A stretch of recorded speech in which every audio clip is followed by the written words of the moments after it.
Voyons. Tu apparais dans toute ta splendeur, effectivement. Super, merci. Est-ce que vous entendez Arnaud dans le chat? Normalement, on m'entend, ils disent c'était le problème, c'était que j'étais un peu trop fort, peut-être? Ah super, Magnifique, magnifique, oui. Eh ben, écoute, putain, pour super. une fois que je fais un truc un peu technique sur Twitch et que ça marche, je suis assez genre ça marche du premier coup, genre même pas de Bravo. ouais.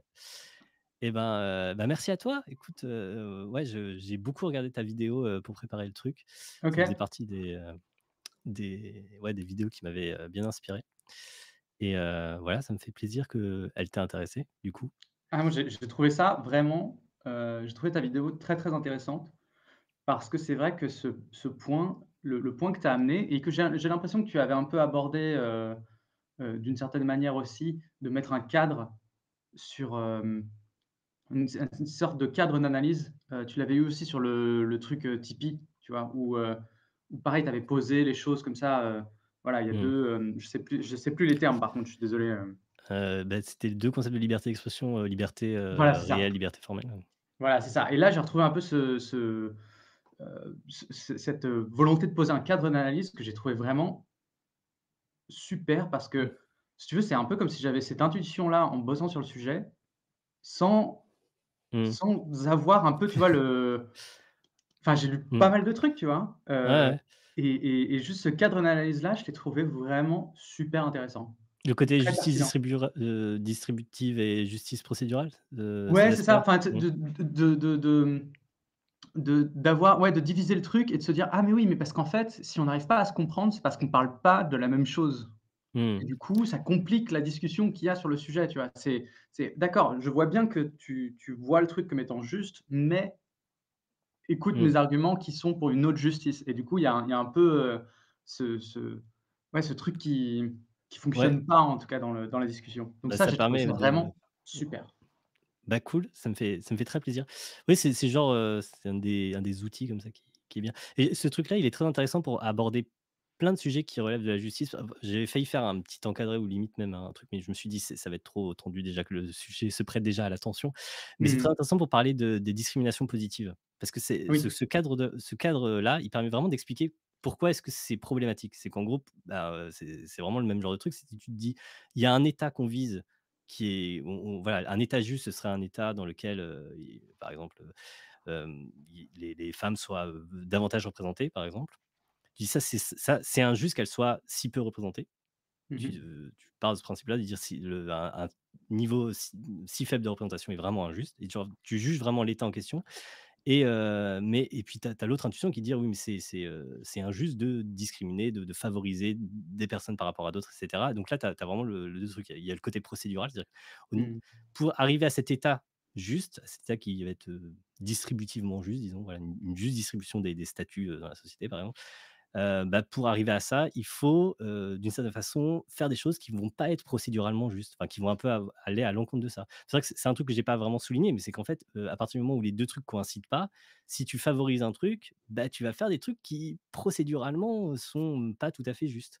Mmh. Et inversement, si tu acceptes complètement le truc procéduralement juste, bah, tu vas aboutir à des états des distributions qui seront pas tout à fait justes et tu vas toujours être un peu, dans un arbitrage entre ces 2 dimensions-là, quoi.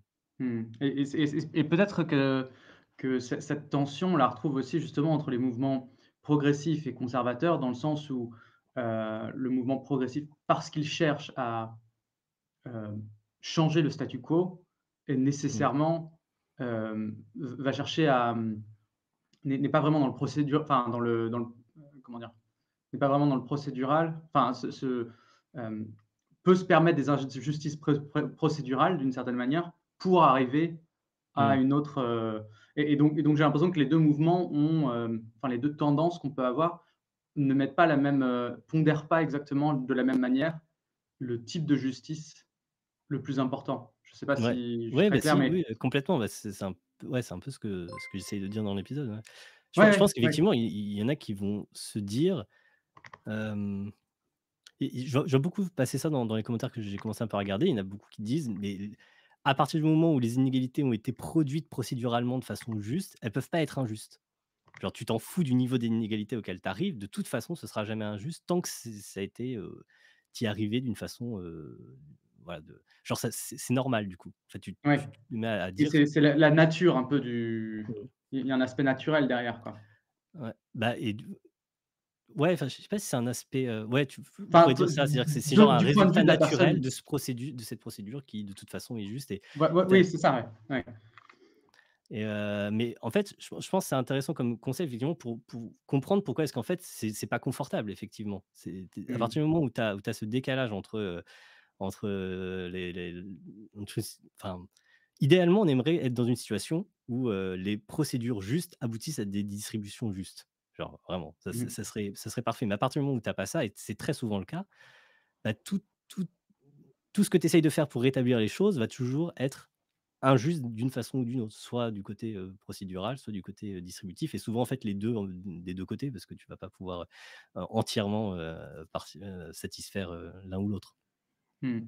et voilà, du coup, effectivement la hiérarchie que chacun fait, bah, elle dépend de chacun. Ça peut être difficile de mettre tout le monde d'accord, même s'il peut y avoir des points de consensus quand il y a une raison écrasante d'aller d'un côté ou de l'autre. Et je trouve ça super intéressant l'héritage aussi pour ça, c'est qu'en fait, au-delà du côté, ouais, on peut voir les 2 côtés du problème, mais il y a quand même un qui aujourd'hui, penche complètement, vers le côté, bon, bah, non, l'héritage est pas assez taxé.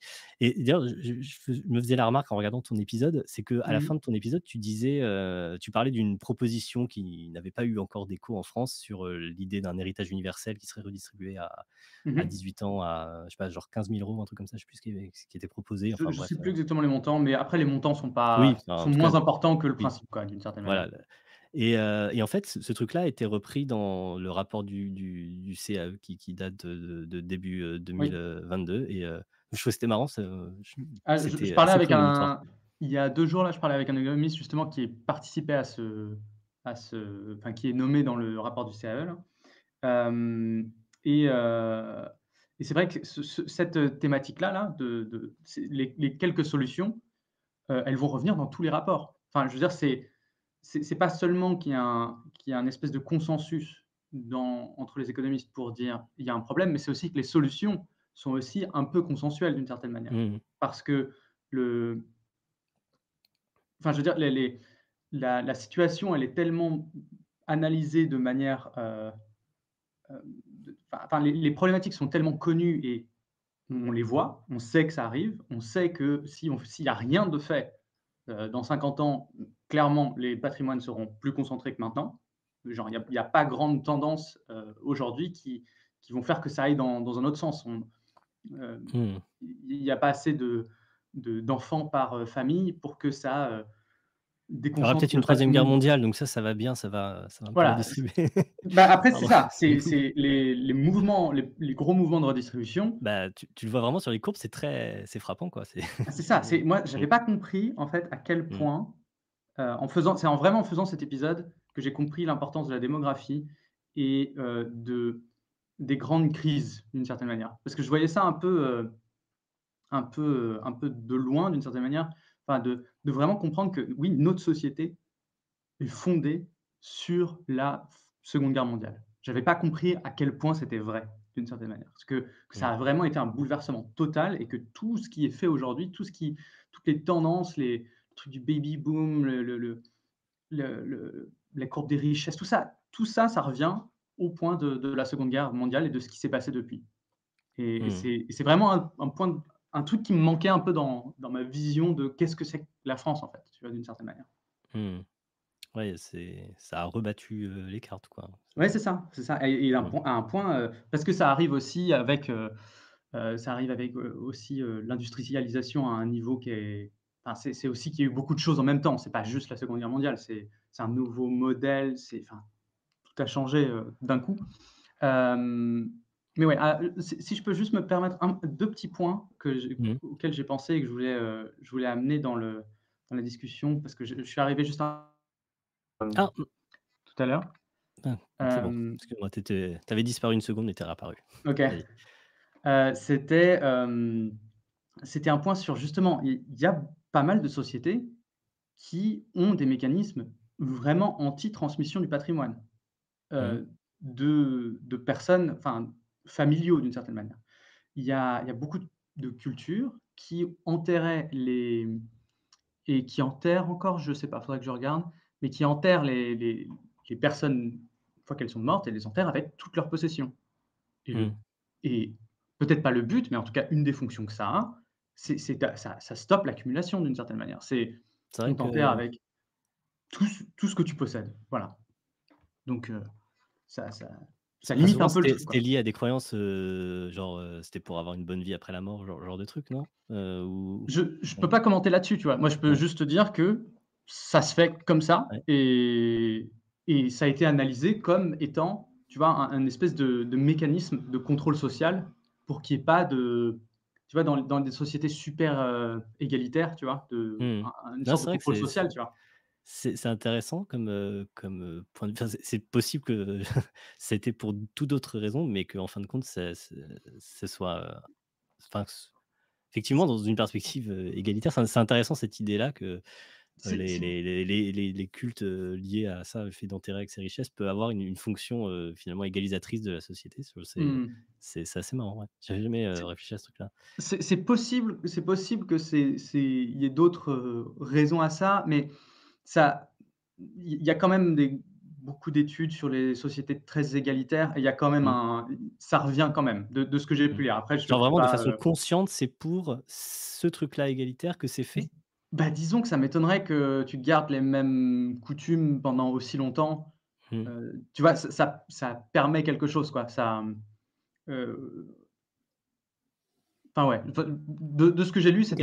ça allait plutôt dans ce sens-là, tu vois? C'était du genre: «Ah Mmh. bah, ça a cet avantage-là» et du coup, si tu prends un peu les cultures comme enfin, ou ces sociétés-là comme, heu, la manière dont elles ont pu transmettre ce truc-là, c'est parce que c'est une culture qui a duré dans le temps, en fait, donc ça a Ouais. marché pour eux Ouais, d'une mais certaine manière. c'est possible que Donc sans que ce soit vraiment conscient, ce truc-là ait été, utile pour, maintenir voilà. ce niveau d'égalité sans que même qu'ils y aient forcément, Ah oui, mais heu, enfin bref. après Ouais. juste pour, Gido Paris, ça saute pas aux yeux chez les Égyptiens de l'Antiquité. Oui, mais c'est parce que les Égyptiens de l'Antiquité ne pratiquaient pas ça, du tout. C'était pas le même, là je te parle de d'autres cultures. C'est de ce que j'avais lu, c'était en Amazonie où il y avait des trucs qui se faisaient comme ça, peut-être aussi en Amérique du Nord. Voilà, mais donc c'était OK. juste un point et juste si je peux me permettre un deuxième point, Vas-y. c'était, un économiste avec qui j'ai parlé, qui est cité dans notre vidéo, qui disait une grosse partie de l'héritage qu'on reçoit, c'est pas de nos parents directement, c'est pas de la famille, c'est juste tout ce qui est autour de nous, tout ce qui est construit autour de nous, toutes les routes, toutes Mmh. les systèmes sociaux qu'on a construits, tout ça, c'est un héritage, en fait. Ouais, Et il est ouais. là, notre vrai héritage, c'est presque notre passeport, en fait. C'est quand tu nais français, automatiquement, c'est ce que disait, Branko Milanovic, un autre économiste qu'on a interviewé, c'est la plus grosse rente ou le plus gros facteur de différence de richesse, c'est ton passeport. C'est vraiment ça. Donc il est Mmh. là notre héritage, en fait. La plus grosse partie de notre héritage. Donc Mmh. voilà, moi, c'était les 2 points qui me C'est, semblaient, importants de oui, rappeler. très juste.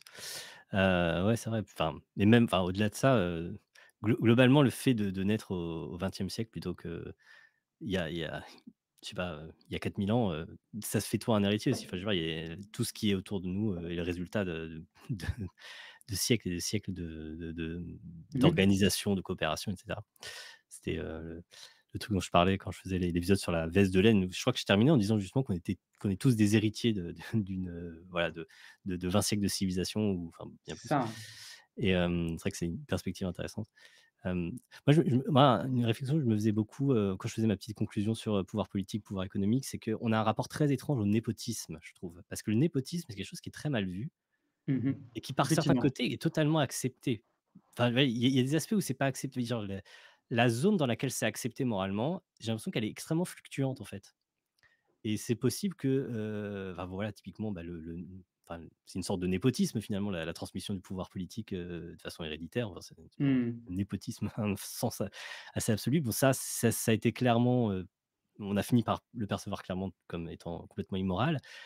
Le népotisme dans les grandes entreprises, c'est quelque chose qui est moralement ambigu. Je pense que c'est quand même plutôt mal perçu. Ça reste quand même plutôt mal perçu et en même temps, on n'est Mais pas très pratiqué, quoi. Enfin, je veux voilà, dire, c'est ça, on c'est n'est pas prêt à l'interdire. Genre, ouais. on est vraiment dans une sorte de, heu, on veut pouvoir traiter de façon injuste, ses enfants. Enfin oui, de façon préférentielle ses enfants effectivement, mais on a l'impression que en fait, comme ça se fonde sur ce sentiment qui qu'est-ce qu'il y a de plus beau, comme dit Sarkozy, que de vouloir laisser à ses enfants? Effectivement, ça se fonde sur un sentiment qui paraît noble et en même temps, on a aussi cette intuition que c'est plutôt immoral, mais je pense que c'est, ouais, ce genre de trucs sur lesquels j'aimerais bien ça m'intéresserait de savoir quelles seraient, je sais pas, si on peut faire des études sur les intuitions morales des gens, sur, le népotisme ou des trucs un peu équivalents, à travers le monde dans différentes cultures.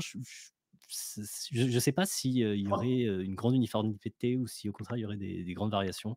Heu, Ce qui une personne qui fait des études comme ça, c'est, je sais pas si c'est exactement ce que tu cherches, mais ça va être, Stancheva, Stéphanie Stancheva, mmh, qui a participé dans le rapport que tu as lu, le CAE là, le rapport du d'accord. CAE, il me semble, hein. C'est une économiste française, qui est en train de elle perce, comme on dit dans le dans le milieu, qui est en train de percer, et qui fait que j'ai cité dans mon dernier épisode aussi et qui étudie beaucoup l'impôt et surtout donc il y a la notion d'acceptabilité de l'impôt, mais aussi, hem, d'essayer de c'est pas de sonder, mais de demander qu'est-ce que c'est vraiment poser des questions aux populations. Comment est-ce que vous préféreriez que, vous soyez imposés d'une certaine manière? Est-ce que vous Mmh, préféreriez que ça soit comme plus, égalitaire ou plus, comme ça? Ou enfin de elle pose d'accord. vraiment beaucoup, beaucoup de questions pour avoir une espèce de taxation optimale. C'est ça sa Mmh, recherche, mais optimale dans le sens de l'acceptabilité aussi, pas juste mmh. du revenu. Ouais, Voilà. Donc voilà, c'est ouais, c'est intéressant, je ouais. pense que ça peut t'intéresser si tu veux regarder un peu de ce côté-là. Mmh. Homo Fabulus, il dit, enfin, pardon, Jacques dit peut-être Homo Fabulus a une idée là-dessus, donc Homo Fabulus, Stéphane Deboff. Effectivement, en fait, ce truc-là sur le népotisme, j'y ai réfléchi parce qu'il présentait ça dans son bouquin ou je ne sais plus où, comme un truc qui était genre très universellement rejeté. Il le prenait comme un contre-exemple parce que, enfin, il y a des raisons pour lesquelles c'est intéressant parce qu'on a l'impression que, moralement, on devrait toujours favoriser son groupe. Mais justement, c'est un des points sur lesquels je pas si clair que ce soit universellement rejeté. Disons que pour un truc qui est universellement rejeté, c'est étonnamment beaucoup pratiqué en Ouais. même temps. Donc je sais pas, à quel point, c'est pour ça. Mais c'est ouais, c'est intéressant, c'est surtout sur, les intuitions qu'on a sur, quel type d'interdiction parce que c'est vrai que, le fait de considérer qu'un comportement est immoral, ça offre pas forcément toujours une raison pour laquelle l'interdire, en fait. Il y a une sorte de zone floue où il y a des comportements qui sont immoraux et qu'on considère pour autant que la loi n'a rien à faire là-dedans. J'ai l'impression que le népotisme, ça fait pas mal partie de ces choses-là. On a l'impression que ouais, c'est un peu, c'est pas bien quelque part d'offrir un poste à Mmh. son enfant juste parce que c'est ton enfant et en même temps, ça fait partie des choses où on considère que ça c'est pas bien non plus de l'interdire. Genre, on serait dans cette espèce de zone, qui est pas si large que ça, dans laquelle le ce qu'on exige de la loi ne correspond pas à ce qu'on exige moralement des gens et Après je pense que s'il y a un rôle à la morale et il y a un rôle à enfin, je suis pas sûr que et là je parle pas du tout en tant que j'ai pas étudié la loi plus que ça, du tout même, mais je pense qu'on n'attend pas la même chose de la loi que de la morale non plus. Enfin, il y a des ouais, choses qui peuvent être la morale, légales, mais genre, c'est juste mmh, ouais, c'est juste voilà, je te enfin, de passer pour un idiot, tu vois? Enfin, juste parce que ton père ou ta mère t'a favorisé, tu vois? Ça peut être difficile à, comment dire? À ouais, justement, être un peu immoral, être déconsidéré de cette manière-là et il y a plein de choses qui sont pas dans la loi et qu'on fait pas juste oui, parce qu'on n'a pas envie que, notre prochain nous juge. Donc ça me semble pas non plus hallucinant de compter aussi sur la morale d'une certaine manière pour gérer les choses. Après, c'est mmh. juste, il faut que tout le monde ait à peu près la même morale, sinon ça ça casse pas mal les choses, quoi. Oui, oui, non, c'est tout à fait normal, on va pas commencer à interdire légalement tout ce qui est perçu, comme moralement Voilà, c'est ça. blâmable. Ça paraît normal qu'il y ait cette espèce de zone, dans laquelle, bah, justement, en fait, enfin, il y a même certaines choses qui ont une valeur précisément, enfin, parce qu'on les fait alors qu'on n'y est pas obligé, légalement.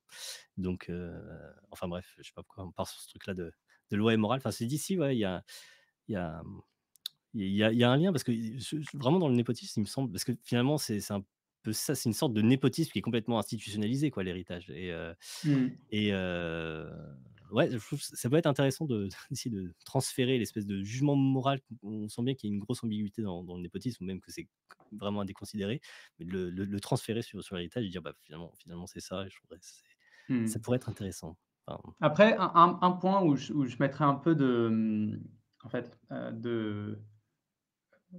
une sorte de critique à la critique, c'est aussi, je pense, de considérer à quel point c'est un mécanisme qui a été très présent dans notre société depuis longtemps et qui a organisé les échanges et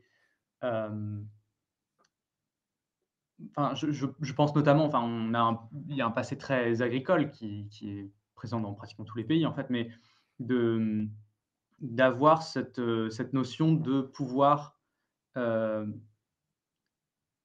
comment dire? De travailler pour quelque chose et de transmettre. Enfin, je pense que c'est ce truc-là aussi qui, renseignait beaucoup des échanges économiques ou enfin, je sais pas trop comment le l'idée de travailler pour constituer un patrimoine qui nous survivra, une espèce de mais pas à ce point-là parce que c'est juste le point, c'est que c'est très récent qu'on est aussi riche. mmh, Tu vois? Enfin, c'est vraiment c'est un accident de l'histoire qu'on soit tous enfin, je veux dire tous pétés de thunes. Oui, d'accord, on n'est pas tous pétés de thunes, mais n'empêche que par rapport à il y a 300 ans, c'est n'importe quoi. Enfin, je veux dire, notre mode de vie, il est hallucinant comparé à cette époque-là.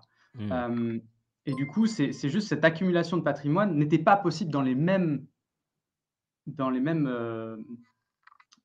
n'était pas possible de la même manière et donc du coup, mmh, ça avait pas les mêmes conséquences non plus d'une certaine manière. Donc c'est ça aussi, enfin il y a un peu cette notion d'organisation à petite échelle qui peut-être a, quelque chose qui mmh, fonctionne mais de la même manière que d'autres cultures ont choisi de ne pas avoir du tout cette transmission de patrimoine et ça marche très bien, enfin, ça marche très bien pour eux. Ça marche moins bien pour eux maintenant que que que le espèce de enfin, que le capitalisme qui prend de plus en plus de place les pousse de plus en plus loin et font disparaître des modes de vie différents. Mais jusqu'à maintenant, ça marchait pour eux d'une certaine manière. Pour toutes mmh, les cultures qui avaient choisi de ne pas faire de l'accumulation de patrimoine un truc important. mmh. Donc voilà, c'est juste, je Ouais. sais pas trop comment le Non, en fait, ouais, je comprends. En gros, tu dirais, enfin, pour caricaturer vraiment le truc en mode on va parler de chasseurs-cueilleurs, mais, en gros, ce serait il y aurait un fonctionnement là-dedans qui marcherait pour des petites économies, parce que pendant très longtemps, on n'avait pas on n'échangeait pas avec des milliers mmh, de gens et des perspectives d'enrichissement, elles étaient très limitées de toute façon et tout à coup, on change d'échelle et on garde les mêmes structures pour, ça. la gestion du patrimoine, alors que finalement, c'est pas des structures, c'est pas des institutions qui sont, heu, qui sont adaptées à ce type à cette échelle-là de patrimoine, de richesse et cetera. C'est Genre ça forme de et patronale. même qui sont contraires aux valeurs des sociétés dans enfin, c'est ça qui me semble intéressant, c'est qu'on a des idées et les pratiques d'héritage de succession telles qu'on les a, vont contraires à ces idées. C'est un peu c'est les libéraux qui se mordent la queue, quoi. Enfin, je veux dire, tu peux Mmh, c'est impossible de se dire être dans une société libérale où, tous les hommes naissent libres, enfin, tu vois? Et égaux, d'accord, sauf que maintenant, on commence à comprendre, en fait, que, l'argent, c'est quand même du pouvoir, qu'avec assez d'argent, tu peux quand même acheter un peu de justice aussi et du coup, tu ça entame ce truc, tu vois? C'est dur de mmh, se dire libéral et d'être là: «Ah bah non, en fait, vous pouvez accumuler et avoir des différentiels de richesse au point où ça va, heu, impacter justement mmh. tous les hommes sont égaux, quoi. Enfin, tu vois, ça marche plus. Ouais, ouais. Bah, oui, oui. Enfin et puis, enfin, je pense qu'effectivement, d'un point de vue libéral, pour le coup, ce consensus-là sur le côté, immoral, enfin, en tout cas, problématique de l'héritage, il fait vraiment consensus chez les libéraux. Et je pense un des rares arguments souvent, c'est de dire: «Oui, mais si tu empêches l'héritage, les gens vont plus travailler», ce genre de truc, ce qui empiriquement, ne semble pas vraiment on l'observe pas Ouais, et c'est ça. mais effectivement, en fait, enfin, je veux dire, à partir du moment où tu considères que la enfin, qu'on soit d'accord ou pas avec l'approche, à base de mérite et cetera. De fait, même si enfin, quand tu défends cette idée-là, l'héritage, c'est la pire des choses. Ça, c'est ce qui s'oppose justement à la possibilité pour chacun de recevoir selon son mérite et Bah, c'est ça justement. de façon hyper logique, en fait, si tu es vraiment libéral, tu dois être vraiment contre, cette logique d'héritage. Mmh. Je vais juste répondre juste à Alkali, Oui, Demankar qui dit: «Oui, les hommes naissent libres et égaux en droit», on est d'accord, c'est bien ça. Ça parle pas de la taille de ton portefeuille, sauf au moment où ton portefeuille est tellement gros qu'en fait, tu peux payer la justice et c'est vraiment ce qu'on voit. Enfin, je veux dire, tu regardes aux États-Unis, il y a un moment, il faut être naïf pour ne pas comprendre qu'il y a des gens qui payent la justice. Enfin, je veux dire, c'est une naïveté à s'en cogner la tête, quoi. Enfin, je veux dire, c'est vraiment le cas. Tout ce qui se passe, je sais pas, j'en ai parlé justement dans l'épisode, sur le don, avec, les sacleurs qui ont fait leurs petites, affaires tranquilles, qui s'achètent une tranquillité sur des années pour des actes, enfin, tu vois? Où ouais, voilà, c'est juste, c'est pas po enfin, je suis d'accord sur le «en respire, droit», respire. mais derrière, non, mais c'est juste, Oui, ça oui. me c'est Non, ça, enfin, on tu pose peux souvent les reprendre mêmes un peu choses et je l'idée, comprends pas, en fait. je dis l'égalité, enfin, tu peux reprendre un peu l'idée, droit formel, droit réel, de dire, même, même en admettant qu'il y ait pas d'histoire de corruption ni rien, de fait, si, le voilà, cette égale liberté à tous, il faut qu'un minimum, qu'elle s'incarne par le fait qu'il y ait des moyens égaux, enfin, ou en tout cas, à peu près comparables. Tu peux pas dire que tu as les mêmes droits, que tu as la même liberté, quand, tu peux pas, payer pour tes propres soins ou ce genre de choses, hein, Mmh de mh. façon assez claire. Je renvoie à ce que j'avais fait, l'épisode sur, la distinction entre droit liberté réelle, liberté formelle. Pas sur la liberté d'expression, hein, vraiment sur la liberté réelle, liberté formelle, je crois que ça s'appelait, «Est-on libre de se soigner, quand on n'en a pas les moyens?» Un truc comme ça, et voilà, alors évidemment, c'est, enfin, encore une fois, moi je suis rarement pour des positions vraiment, qui versent complètement dans un extrême, mais c'est très clair que tu peux pas, complètement dire à partir du moment où personne, où l'État te met pas un pistolet sur la tempe, tu parfaitement libre. Ouais. Il faut des conditions supplémentaires, typiquement, un minimum de moyens pour pouvoir exercer, tes libertés, quoi. Sinon, une liberté purement formelle sans aucune garantie de moyens, si en plus tu as des mécaniques, comme l'héritage qui permettent de créer des situations de départ extrêmement, inégalitaires, oui, effectivement, on voit bien pourquoi, d'un point de vue, même d'un point de vue libéral, tu aurais il y aurait un souci. Ça correspond pas à l'idée que tu te fais de cette égalité, de cette égale liberté pour tous, quoi. Je pense, Mmh. ou alors vraiment c'est que tu as une lecture, très, très étrange des choses, hein, vraiment tu dis: «Oui, non, je suis pas choqué par quoi que ce soit, rien ne me choque». Je pense parfois il y a Mmh. un peu une sorte de volonté, de genre de plaisir à dire: «Non, mais absolument rien ne me choque, vraiment». Non, le je vois ça dans beaucoup de commentaires, genre, écoutez, non, mais vraiment: «Ah, vous êtes choqués qu'il puisse», enfin, Ouais, ouais, ouais. je vois Mmh, ce dont tu parles et c'est vrai que ça fait un peu ce côté blasé du genre: «Ouais, bah, moi, mmh. je suis OK avec ça» et Genre un voilà. enfant serait en train de mourir devant moi là, ça ne me choquerait pas. Ouais, Non, ce tu vas serait te genre une sorte de choper un fierté à ça, genre. ouais, ouais, c'est ça, tu vas te choper un bon PTSD parce que c'est quand même généralement les gens qui, voient des gens mourir, ils vont pas beaucoup mieux après quand même, mais peut-être, hein. Ouais, J'avais juste il y avait juste un point sur, est-ce que du coup l'héritage, ça est à travers la concentration du patrimoine immobilier qu'il engendre, participe à la hausse des prix de l'immobilier et que l'on peut observer dans les grandes villes? Je pense qu'il y a plusieurs, je suis pas sûr que ça soit la cause, principale. Un truc super important sur les prix, de l'immobilier, c'est surtout aussi, offre-demande, tu vois? C'est juste aujourd'hui, il y a beaucoup de gens qui veulent vivre dans des grandes villes, c'est là qu'il y a du boulot et par exemple à Paris, tu vois? Heu, Bah, les immeubles, ils font 5 étages et on les détruit pas pour en construire des de 20 étages et du coup, il y a beaucoup de gens qui veulent vivre sur ces 5 étages. Enfin, tu vois, mmh, il y a une c'est plus ça plutôt que, la concentration du patrimoine immobilier. Ça pose d'autres questions, mais je suis pas sûr qu'on puisse tout mettre, enfin, tu vois, ouais. c'est pas ça qui cause, enfin, peut-être qu'on peut arriver à faire un lien, hein, mais c'est juste moi, j'irai pas, ce serait pas mon intuition d'aller directement là et c'est pas ce que j'ai vu en tout cas dans comme explication à ça.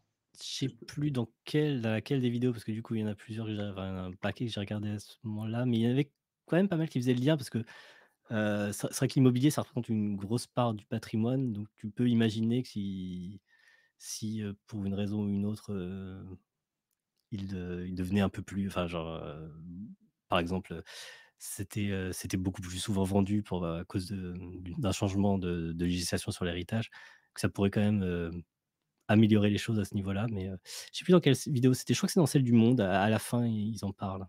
Je Attends, ne il sais disait plus. quoi? Je suis désolé, j'étais en train de lire un truc. C'est un vague souvenir parce que j'avoue que je voulais pas du tout développer ce point, donc je me souviens plus, mais que globalement, oui, ça pouvait avoir un impact quand même sur l'immobilier parce que Ouais. justement, c'est quand même une grosse part du patrimoine des Français.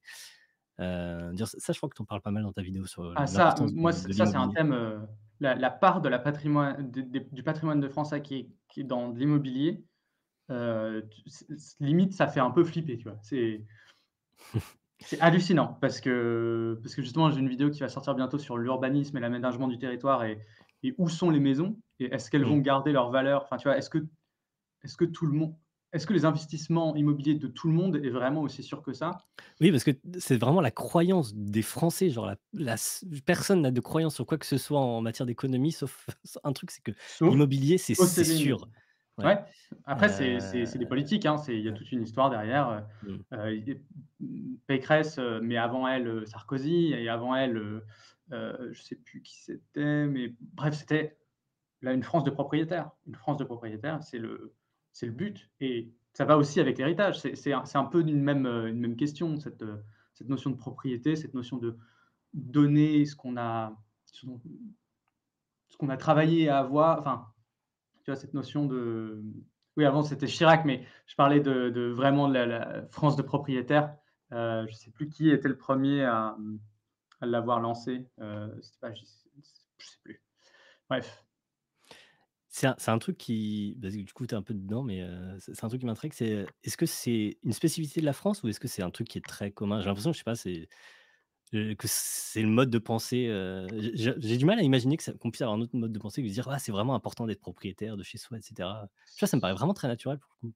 Je Ouais, comprends je vraiment ce ce comprends. ce Alors, truc-là.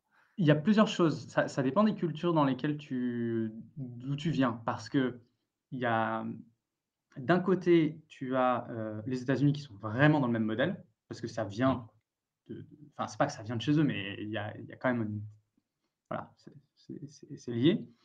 Et puis tu as des pays où donc là, je lisais j'ai écouté une interview de Anne Lambert, qui est sociologue, urbaniste et enfin, de toutes ces questions-là et qui disait: «Non, il y a beaucoup de pays où les gens propriétaires, en fait, sont parmi les plus pauvres». Parce que la propriété, en fait, c'est beaucoup dans les campagnes, ça vaut que dalle, c'est beaucoup d'agriculteurs ou de choses comme ça et puis, en fait, les gens, ils vont à la ville, ils louent, enfin, tu vois, il y a vraiment pas autant, heu, beaucoup moins de propriétaires qu'en France, mais ils sont plus mobiles, ils peuvent, voilà, enfin, louer un truc, ils travaillent et puis après c'est OK, tu vois? Enfin, c'est vraiment, Mmh. c'est pas plus choquant que ça, quoi et Ouais, ouais. l'immobilier, ça protège pas tant que ça quand, enfin, en fonction du pays où tu vis, tu vois? Parce que si, je sais pas, s'il y a des booms économiques à des endroits et que ça se déplace tout le temps, tu vois? Est-ce Mmh. que c'est vraiment intéressant de s'enchaîner à un Ouais. endroit, bien particulier, tu vois? C'est sûr que la France est particulière Peut-être par rapport à pas. ça, c'est que tu sais que Paris, a priori, ça restera, l'endroit, l'endroit, économiquement le plus intéressant, dans dans le futur, voilà, futur prédictible.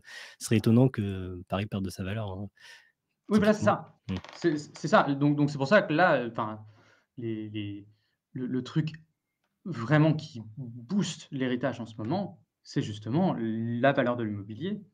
C'est ça et notamment à Paris. Il y Mmh. a des familles qui sont riches, pas par leur travail. Elles pensent qu'elles sont devenues riches par leur travail, mais pas du tout. Elles ont travaillé comme tout le monde, tu vois? Enfin, je veux dire, la différence entre un salaire à enfin, tu mets plus de côté, plus tu es riche forcément, mais quand tu arrives à être multimillionnaire à je sais pas quel enfin, tu vois, à 60 ans, c'est pas juste ton travail souvent. C'est quand même beaucoup: «Ah, c'est vrai que mes biens immobiliers, au fur et Mmh. à mesure, ils ont doublé de valeur tous mes biens immobiliers». Ah bah, au Mmh. bout d'un moment, ça facilite, hein, forcément. Effectivement, effectivement. Est-ce que la propriété immobilière est même un problème quand on vit dans une région pauvre type Allemagne de l'Est? Genre c'est pas bien d'être propriétaire en Allemagne de l'Est? Heu, juste le point que j'ai oublié Mmh. sur l'immobilier, le gros problème d'être, propriétaire aussi dans certains pays, c'est que, c'est le truc que tu peux le moins facilement planquer. Ouais. Donc si jamais tu as un État qui décide de te, tailler dans la tronche avec des impôts, le truc que tu peux rien faire, tu vois? Ta maison, elle est là. C'est qu'est-ce que tu vas faire, tu vois? Mmh. Donc s'ils décident de te taxer, bon, bah, chaque mètre carré, ça vaut, 400 000, ils arrivent, ils te disent: «Bah, ça vaut 400 000, qu'est-ce que tu vas faire?» Ouais. Donc c'est aussi pour ça que, tu vois, dans certains coins, avoir une maison, c'est peut-être pas à soi, tu vois? C'est pas forcément le meilleur plan. Mmh. Ouais, ouais, je peux voir. Bah, je serais intéressé de voir, tes épisodes comme, tous tes épisodes. Vraiment, Ouais, quelle le chaîne le prochain là, extraordinaire. je ça il va être bien. Le prochain, il va être bien. Ils sont tous bien, derrière sur les inégalités, c'était chouette, qu'est-ce que tu as fait avant? Je sais plus, mais Ouais. je me souviens qu'on parlait déjà d'héritage, c'était genre au Vortex, Oui. heu, Ah on moi, avait ça fait un bout de discuté temps que je travaille dessus, ouais. et ça et j'avais pas du tout, pensé que je ferais un épisode dessus un jour, mais c'était déjà un sujet Ouais. qui m'intéressait bien et en fait, j'aime beaucoup parce que c'est souvent une idée qu'on a, que genre, les politiques sont voilà, ils c'est genre ils écoutent les économistes et enfin genre ils traduisent dans la loi directement tout ce que leur disent de faire les économistes et genre il y a vraiment Mmh. cette croyance-là et je Ah, pense que c'est vraiment le meilleur contre-exemple du fait que non, clairement pas. Parce que s'il y avait vraiment ce majoritairement non, hein. c'est clair, c'est même très Majoritairement non. souvent le contraire. Il y a vraiment cette idée que Ouais. une politique qui serait complètement au service de l'économie et enfin, ça montre juste qu'on se figure ce que disent les économistes à l'aune de ce qu'on entend que les politiques disent. Mais c'est en fait, souvent les économistes, ils ont vraiment un Mmh. discours qui est très différent de ce qui va être repris par les politiques et Parce qu'il y a un truc aussi, c'est que comme j'ai essayé de le montrer dans l'épisode, je suis pas sûr que j'ai été très clair à ce niveau-là, mais c'est que beaucoup des gens qui ont un discours économique heu, sur le sujet des successions ne sont pas économistes. Ce sont mmh, des gestionnaires de patrimoine, des gens qui sont plus proches de l'activité notariale ou de la gestion, voilà, de financière ou de patrimoine, ouais, dans qui dans la vont vidéo sur du les Monde plateaux pour parler de ça. dans la Oui? vidéo du Monde, ils interviewaient, il y avait 2 en gros qui étaient plutôt opposés. Le premier c'était la première c'était une avocate fiscaliste. Donc voilà, pas du Mmh tout mh. chercheuse ni rien et le deuxième c'était un philosophe, je suis désolé. Philosophe Ouais, non, mais je sais plus où, mais voilà et bon, les philosophes, il y avait une autre philosophe qui allait plutôt dans l'autre sens aussi. Mais ouais, effectivement, en fait, quand tu demandes la donc c'est super intéressant, c'est vraiment un consensus qui est assez ignoré et je trouve ça moi, je suis toujours très ah, intéressé mais par des trucs comme ça. et qui est vraiment genre, aujourd'hui, mais de vrais économistes, académiques, hein. Enfin, tu vois, je te parle pas parce que si tu veux, tu peux chercher, par exemple, Agnès, Verdier-Molinier, mais est-ce qu'elle est vraiment, économiste, tu vois? Faut le dire vite, tu vois? C'est du lobby, quoi. Hem, qui, est donc c'est l'IFRAP, qui serait un des think tanks un peu, économistes, mais qui défendrait, justement, de ne pas taxer, l'héritage, mais à part ça et justement, elle est pas académique, en fait. Mais sinon, j'ai du mal à trouver parce que même des gens comme, oui, voilà, c'est ça, mais c'est justement, elle est pas économiste, Verdier. C'est pour ça, c'est ça la critique, quoi. Mmh. J'ai du mal à en trouver et même l'autre personne que je citais, j'ai plus son nom, mais qui est un économiste très, très libéral, enfin, vraiment très libéral. Genre, il y a aucune, pas Alors un moi, j'ai vu millimètre de ouais. gauche chez lui, quoi. Et il dit: Il faut taxer, mais limite, il serait à 100 à la mort», tu vois? Mmh. Mais vraiment, C'est dommage que je ne retrouve pas le nom. Sinon, j'ai je quand vais le même vu retrouver. parce que ce rapport du CAE a vraiment suscité, genre, il y a eu des papiers extrêmement critiques dans le Figaro, ce genre de truc et Mmh mh. mais j'avais quand même, aussi vu, enfin, quelqu'un m'a envoyé, je ne sais plus comment, je n'arriverai pas à le retrouver là, tant pis, mais j'avais vu une critique quand même qui venait de 2 économistes qui avaient l'air assez sérieux, mais je ne sais pas s'ils critiquaient pas des points, spécifiques du rapport. Je Ouais. pense pas qu'il y ait vraiment une remise en cause déjà du point qui est que il y a une concentration de plus en plus forte des Ouais, patrimoines sur qui est le sur liée le constat, à c'est dur, l'héritage. hein, c'est dur de nier le constat. Enfin, je veux dire, là, ça fait vraiment, il y a pas de réchauffement climatique, quoi. Ouais et le Y 2e aller, point, hein. c'était de dire que, c'est par la fiscalité qu'il faut améliorer ça. J'avais vaguement parcouru leur article et je crois qu'ils disaient des trucs du genre: «Oui, mais bon, genre dans les pays nordiques, il y a plus de taxation sur l'héritage et ils ont et on observe, Ils ont des inégalités qui augmentent, de oui, mais patrimoine, moins, mais forcément. moins. Je crois qu'en gros, c'était de dire oui, mais moins, et dire oui, il faut Mmh. plutôt, travailler sur, genre, parce que les inégalités, elles naissent avant ça, avant, donc c'est plus important, de faire des trucs sur l'éducation, et cetera. Mais enfin, Ouais, ouais. globalement, Oui. le sentiment global, même, de ce truc-là, qui est vraiment le truc le plus critique que j'ai pu lire venant d'économistes, allait quand même, enfin, déjà, ne remettait vraiment pas en cause le constat pour autant que je m'en souvienne, Mmh. et était davantage en mode: «Oui, mais c'est pas la bonne solution». Mais Oui, ça après, forcément c'est un peu le truc dans les détails et comment tu fais un truc qui soit juste, tu vois? Enfin, comment tu fais un truc qui soit perçu comme juste, mmh, enfin, comme le dit Macron, quoi. En vrai, politiquement, oui, je suis pas sûr qu'on le voit de notre enfin, tu vois, c'est ça le truc, on en parle, on est tous convaincus, le mais constat, c'est vrai il est que sûr et tout et je ça m'étais veut fait rien la dire, remarque quand même au moment du montage, où j'avais un petit regret, où je me disais: «N'empêche, voilà, les gilets jaunes, c'est parti d'une augmentation sur la taxe carbone qui, pareil, est un énorme consensus chez les économistes». Globalement, Ah, tu dirais moins que moins? ce que tu Moi, penses. j'avais le C'est sentiment que globalement, que par la fiscalité, que c'était une bonne façon d'essayer de ouais, non, tu dirais que sauf que c'est moins consensuel? bah, je vais faire un live bientôt là avec un économiste justement qui était très parti là-dessus pendant un moment, au début de sa carrière Mmh, et qui se dit: «Ah ouais, non mais en fait, c'est pas le bon mécanisme parce que justement il y a ce problème». En fait, dans une société parfaitement égale, où il y a enfin, ou du moins avec des inégalités faibles, ce serait vraiment enfin oui, pourquoi pas, tu vois? Parce que ça aurait zéro 0 conséquence sociale négative, tu vois? Ce serait du genre: «Ah mmh, bah oui, en fait, si tout le monde gagne, 2 000 €, bon bah, il y a pas de problème». Sauf que là, en mettant une taxe carbone, tu flingues le budget de toutes les classes moyennes, basses et pauvres. Parce que le coût de possession d'une voiture, par exemple, je crois que c'est autour de 20 enfin le coût de transport pour les, foyers modestes, c'est autour de 20 de de leur budget, mmh, contre 11 pour des gens plus aisés et mmh, tu te dis: «Ah oui, la moindre augmentation de quelques pourcents de ça et c'est fini pour eux», tu vois? Enfin, c'est ouais, d'ailleurs pour ça que les gilets jaunes, sont partis aussi de ça, quoi. Enfin, c'est parce que c'est difficile.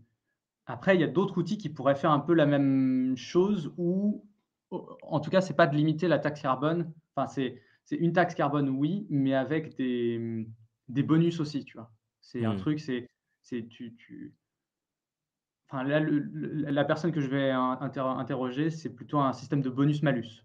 On n'en a pas beaucoup discuté, donc je ne vais pas aller beaucoup plus loin que ça, mais c'est OK, en gros, c'est de dire c'est pas ça peut pas être juste un coût supplémentaire, il faut que ça donne quelque chose à quelqu'un quelque part. Enfin, tu vois, ça mmh, mais OK, après oui, par contre, je suis d'accord sur il y a un consensus sur il faut pas le coût du carbone a une importance.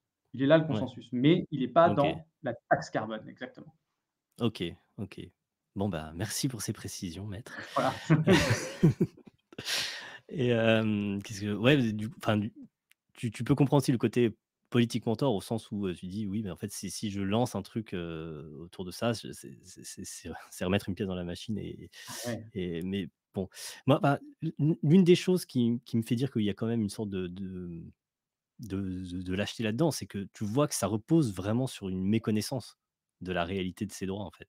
Tu dis: «Il y aurait au Mmh. minimum, un devoir d'informer mieux pour que Exactement. parce qu'en gros, se réfugier derrière le fait majoritaire de dire: «Oui, mais regardez, vraiment la majorité est pour», même qu'on la diminue. On est bien gentil de pas la diminuer alors que la majorité est pour qu'on Mmh. diminue les frais de succession. Mais si en fait tu sais vraiment à quel point elle est mal informée, c'est quand même, enfin voilà, il y a un problème, ouais, je pense que l'argument de dire, politiquement ça on peut pas le faire, il tient beaucoup moins bien, quoi. Ouais. Après, je Heu, pense il y a aussi tout un truc enfin, idéalement, ce serait de vraiment oui, qu'il y ait des choses qui commencent à changer maintenant. Maintenant, c'est pas vraiment comme ça que la politique fonctionne, tu vois? Il faut attendre des crises, il faut attendre des trucs pour qu'il y ait des change enfin, on est en train de le voir en ce moment, c'est vraiment la notion il faut qu'il y ait des crises pour que les choses changent de manière assez forte. Mais ce qui se passe maintenant, par contre, que ce soit avec la vidéo du Monde, notre vidéo, vidéo d'Usul, ta vidéo, c'est que ce sujet-là commence Mmh. à être, tu vois? Enfin, il rentre dans comment dire?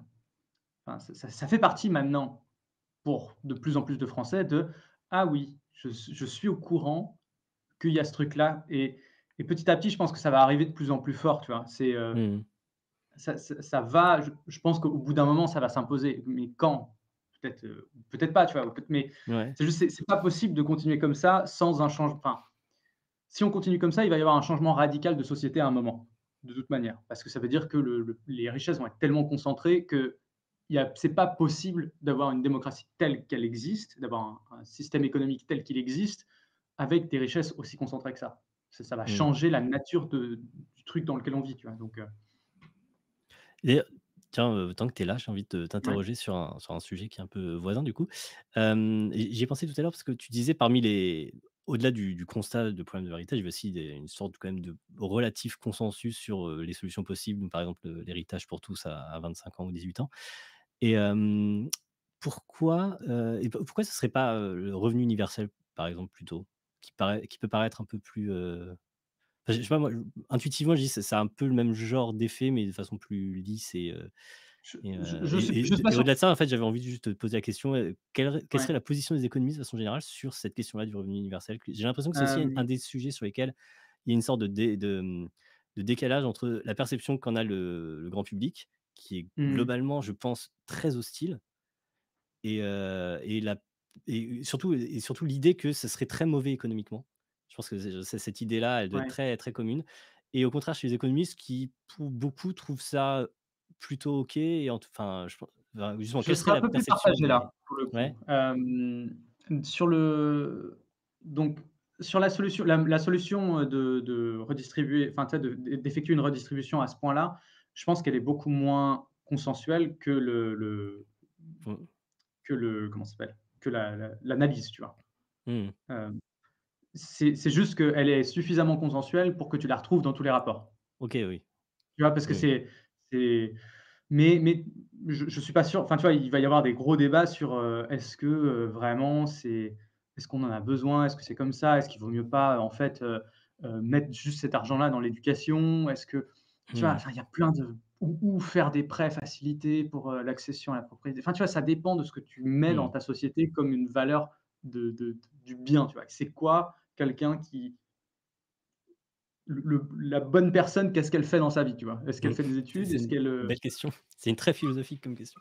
bah, c'est ça, mais c'est là où je trouve que c'est intéressant la manière dont tu as posé le truc, tu vois? À diviser le truc, parce que c'est à diviser le justice procédurale et j'ai oublié encore, je suis désolé, hein, Distributive. C'est pas distributive, ouais. grave. C'est que justement ça pose les questions, et c'est ça qui me passionne aussi dans l'économie, c'est que très vite tu te heurtes à des trucs où c'est OK, il y a plusieurs outils, mais ça nous dit pas qu'est-ce qu'on veut. C'est ça Mmh. le gros, Ouais. le cœur du débat, et les économistes le disent très bien, c'est aussi, ils disent: «Nous, on a des solutions, mais on sait pas, on peut pas aller, pas imposer ça d'une certaine manière», et c'est ce qu'essaye de faire Stancheva justement, dans son travail, c'est justement de, bah, qu'est-ce que les gens veulent? Mmh. Et en Oui, sachant c'est mieux vrai. ce que les gens veulent, on va pouvoir faire des créer des trucs qui sont plus acceptables, optimales et tout ça. En fait, le truc intéressant de parce que par rapport à des solutions qui seraient genre, utilisées pour l'éducation ou, tout autre truc, c'est que tu as l'impression que redistribuer simplement de l'argent, c'est par rapport à ta question justement, qu'est-ce que c'est qu'une bonne vie pour, Mmh. qu'est-ce qu'être une bonne personne et cetera? C'est que tu as l'impression que c'est pas forcément le rôle de l'État qui devrait être neutre par rapport enfin je sais pas, je partagerais un peu cette, position. Je crois que c'est un peu Rawls qui défendait ça, l'idée que l'État doit être neutre, dans ses conceptions de la vie bonne. Genre Ouais. il n'a pas à se substituer aux individus pour, décider à leur place Mmh. quelle est la bonne façon de mener sa vie et tu as l'impression que justement redistribuer de l'argent, genre, par une dotation universelle comme ça permet de garantir cette neutralité, au sens où, bah, après les gens peuvent utiliser, cet argent, selon ce qu'ils conçoivent elles-mêmes comme étant, la bonne façon, étant donné leur propre conception du bien, quoi. Enfin de ce qui est la bonne façon de mener sa vie et je trouve intéressant ce truc-là, de se dire que c'est au moins c'est neutre. Genre tu imposes à personne ta conception de ce qu'est une bonne vie. Tu es pas obligé de penser que Je enfin, je sais pas, enfin bref et mais en fait, ouais, surtout ma question, c'était parce que j'ai rarement l'occasion de parler à quelqu'un qui connaît un peu des économistes et Mmh. quelle est la percep parce qu'en fait, je crois que tu as fait un épisode sur, oui, oui, je me souviens, je le montrais à mes élèves même. C'est dire, ça elle doit Oui, oui, dater mais même ta vidéo parce parce que que je j'étais me en souviens que je la Finlande montrais à mes à élèves. l'époque où ça commençait Ouais. à c'était un peu précurseur, comment dire? Sur le revenu universel. C'est vrai que ouais, il y en a eu d'autres après des vidéos. Ouais, Eureka en a fait aussi, mais ouais, je me souviens Ouais. très bien que je la montrais à des élèves et Ouais, ouais, parce que j'étais un peu, donc c'était en quand avance j'étais sur encore le prof. sujet. OK Donc ça bah, remonte je suis et waouh, et ouais, j c'est vrai que ça tu es plus vieux que moi, sur vraiment YouTube, hein, ça fait longtemps. Tu es vraiment un vieux de la vieille, toi. ah Quand ouais? tu parles, Ouais, je sais bah pas.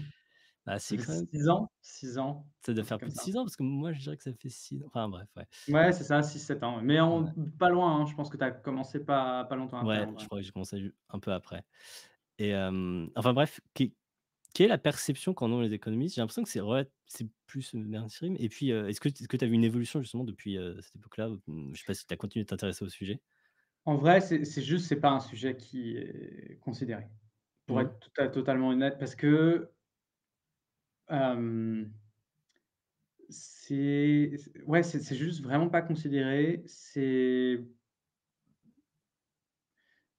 dur à enfin, il y a des études, c'est intéressant pour les quelques économistes qui bossent vraiment sur le sujet, qui font des, des études là-dessus, tu vois? Mais ça a pas du tout percé Ah ouais? dans le discours, tu vois? C'est pas un truc qui existe vraiment. Ça revient un peu justement avec les notions d'héritage universel, Mmh. parce qu'en gros, tu pourrais très bien dire: «Ah bah oui, en fait, l'héritage universel, on pourrait le verser en plusieurs Oui, voilà, c'est ça, tu versements», dis, tu vois? c'est Voilà. mmh. Mais parce qu'une des problématiques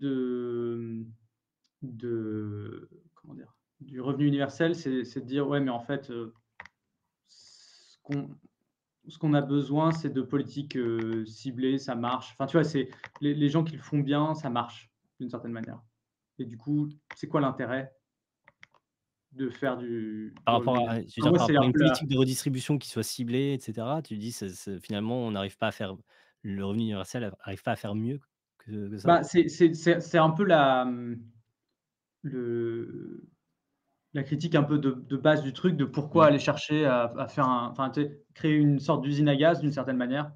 Parce que Bah, souvent c'est l'argument c'est de dire pas une justement usine à de ne pas créer une usine, de simplifier le truc, enfin je comprends, mais je pensais vraiment ça au début ouais. aussi. Mais en fait, le problème, c'est oui, mais attends, ça veut dire que où est-ce que tu vas? Enfin, tu as un gros budget à aller chercher, aussi. Donc c'est là Ouais.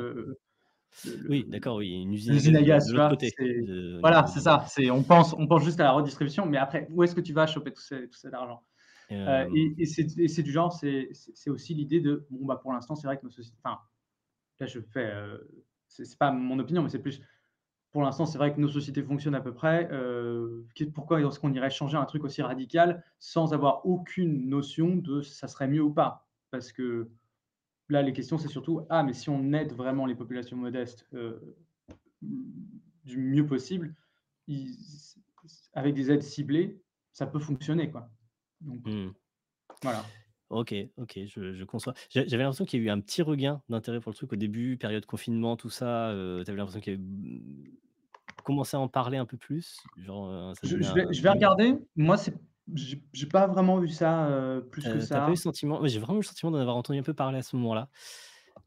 Mais OK, OK.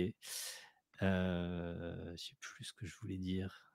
Ouais, en tout cas, enfin, c'est vraiment aucun économiste que je suis Mmh, n'a mentionné ce truc-là OK. depuis, enfin, même, depuis très longtemps. Quand j'en ai parlé, c'était Tu vraiment le moment où j'avais l'impression que ça a fait un pic mmh. d'intérêt et puis depuis, Après Benoît Hamon a repris le truc et puis c'est parti en couille. ouais, mais c'est pas que lui, c'est aussi je pense que ça, les tests qui ont Oui, parce été que c'est faits ça, ont oui, pas voilà, c'est l'autre question que je voulais poser, c'est que j'avais l'impression que pendant un certain temps aussi, on entendait beaucoup parler, dire: «Oui, il y a une expérimentation là, ici ou là» et ouais. mais du coup, globalement, les expérimentations ont Bah, c'est juste, en fait, elles sont tellement petites qu'elles donnent rien. Enfin, c'est pas qu'elles donnent rien, mais tu vois, il y en avait une en Finlande ou il y en a peut-être encore une en Finlande. Oui, ça a l'air d'être mieux, mais du coup, c'est parce que enfin, de ce que j'ai vu, tu sais, ça a pas l'air d'être En tout d'être cas, ça se diffuse pas quoi, en tout cas. ouais, Donc il OK. faudrait que je lise, attentivement les études, tu vois? Mais ça les résultats doivent pas être assez impressionnants pour que, tout le monde soit là: «Oh mon Dieu, waouh, ça doit être, c'est le hack, Font ça. de notre, décennie, quoi». OK, Donc OK, intéressant. Bah, je révise mes croyances autour de ça du coup, parce que, mais je ouais. je sais pas, hein, c'est peut-être que je me trompe complètement. Après, c'est juste, je pense qu'il y a aussi d'autres problématiques qui sont, on est complètement à l'inverse, tu vois? Enfin, dans la plupart des pays, Mmh, tu as quand même une baisse de la redistribution et du coup, la ouais. la question, c'est même pas de Ouais, c'est plutôt est-ce qu'on arrive à maintenir, ce voilà, c'est ça. qui l'existant quoi, plutôt qu'essayer C'est ça. d'inventer, un nouveau truc quoi. Ou aux États-Unis, tu vois, c'est parce qu'avoir un revenu de base, pour eux, ça sert à rien d'avoir un revenu de base s'il y a pas de sécurité sociale, Oui, tu vois? Enfin, c'est effectivement. donc tu vois, tu as un peu, chacun tu vois, en France, est-ce qu'un revenu de base, ce serait mieux que ce qu'il y a aujourd'hui avec toutes les types de redistribution, qu'un RSA jeune ou des trucs comme ça? Enfin, tu vois, c'est les priorités sont pas forcément, Mmh. hem, tu vois, Ouais, la priorité des chercheurs là, c'est: «Ah, les personnes entre 18 et 25 ans, là, aujourd'hui, elles ont rien. Comment on fait pour que ça se passe?» Et mmh, c'est pas de: «Ah, il faut tout refonder le système pour que machin». OK, Donc ouais. voilà, c'est ça le Finalement, tout allait bien en 2015-2016, c'est pour ça on se posait des questions de ce type-là, puis maintenant c'est la voilà, c'est merde ça. partout et Et du coup, maintenant, c'est de crise on est en juste en crise, train de tu se vas dire: «Bon, faire: comment on «Ah!» fait pour arriver en 2023 sans qu'il pour y ait une ne pas explosion nucléaire brûler. quelque part?» Voilà, c'est ça, c'est ça. Donc C'est ouais, boucher les neuf. trous. OK. Ça s'engueule dans le chat, j'ai pas Ah tout ouais? suivi. Ça s'envoie des taux d'imposition de 56 en Suède, et cetera. Je sais pas là. C'est parti en discussion bien technique. Non, Ouais. je ne sais pas où ça va. Bah, écoute, en tout cas, ça me fait super plaisir que les vidéos t'aient plu. Ça fait toujours plaisir quand les collègues vidéastes, aiment bien Bah, et pareil pour, de ta part, quoi. Enfin, j'ai c'était, un honneur de de voir, notre vidéo qui a été, diffusée dans enfin, que tu as utilisé des extraits, quoi. C'est cool. bah, ça me fait mais non, mais c'est c'est bon, on va se retrouver dans cette situation où on a beaucoup d'admiration réciproque et du coup, ça va être super gênant pour tout le monde donc Ouais, c'est ça. Non, non, mais après j'étais comme ça, on était bloqués comme ça avec, Christophe Michel quand je l'ai rencontré. Je te jure, c'était mmh vraiment gênant. Parce que j'ai vraiment beaucoup d'admiration pour Christophe Michel. J'aime vraiment beaucoup ce type et je crois que c'était mmh. vraiment très réciproque. Mais genre, ça a duré très longtemps ce moment. On se dit: «Ah non, mais j'adore ce que tu fais». C'est mais moi, j'adore ce que tu fais. Bref, on s'était rencontrés comme ça une fois à Frames et Bah, c'était marrant. je sais pas, moi, en tout cas, sur ta vidéo, c'est vraiment juste le truc de en ayant bossé beaucoup sur enfin, tu vois, j'ai quand même passé pas mal de mois sur le sujet et c'est là que j'ai compris, tu vois, un peu le truc de l'interdisciplinarité, que tu as pas été chercher, tu vois? C'est Mmh, parce qu'on a tous notre limite, tu vois? C'est oui, c'est bien d'aller voir dans d'autres disciplines et tout, mais il y a toujours la discipline dans laquelle tu vas pas voir, tu vois? C'est mmh. forcé, c'est Ouais. on a chacun nos limites, tu vois? Et là, j'ai trouvé que justement d'avoir cette approche différente auquel j'ai jamais pensé et pourtant il y avait un début d'un commencement d'intuition en allant voir justement, un économiste qui est cité dans je pense que ça te plairait justement, qui a étudié un peu tous les courants de pourquoi est-ce que les gens sont leur vision par rapport à l'héritage, tu vois? Il y a les Mmh, libéraux, il y a les conservateurs familiaux, il y a les gens, socialistes. Enfin, tu vois? Il essaie de faire un peu le paysage de toutes les opinions sur l'héritage. Mais mmh, tu vois, j'ai pas lu dans son papier un truc qui explique aussi bien que ce que tu le fais, tu vois? Ah bah, voilà, en fait, si tu veux les mettre sur un graphique, ces mmh. différentes opinions, tu vois, tu pourrais faire un truc avec tes 2 comment dire? Ouais, oui, oui, les 2 aspects de la Avec justice. les 2 axes, Ouais. tu vois? Mmh, De quel type de justice est le plus important pour vous sur ce sujet, tu vois?